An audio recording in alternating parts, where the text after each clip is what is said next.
that we live in a simulation trope being advanced by Elon Musk, and some folk on the fringes of science forget about it because it's impossible to build a simulator that would reproduce what humans already know about quantum systems.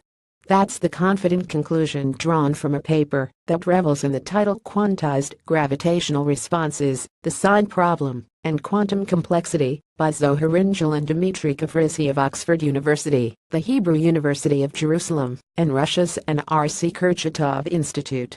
Ringel and Kafrizhi weren't setting out as antagonists to Elon Musk, Sam Altman, Oxford's Nick Bostrom or JPL scientist Rick Terrell. Rather, they want to try and understand the limits humans face trying to build simulations of quantum systems, as their abstract says. It is believed that not all quantum systems can be simulated efficiently using classical computational resources.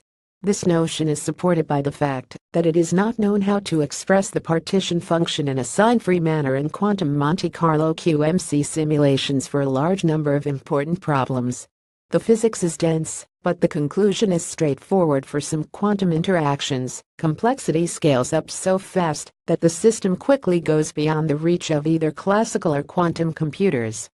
One such interaction Ringel and Kafrizhi examine is fractional quantum Hall effects, which the Oxford University press release describes as thermal Hall conductance implies a generation of energy currents in the direction transverse to either temperature gradient or twist in the underlying geometry of spacetime.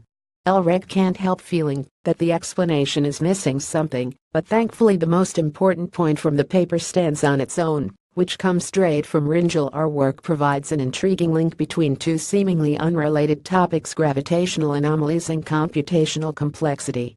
It also shows that the thermal Hall conductance is a genuine quantum effect, one for which no local classical analog exists. With no way to represent thermal Hall conductance in classical terms, there's also no way to make it scale linearly, that is, so that doubling the number of molecules merely doubles the size of the simulator.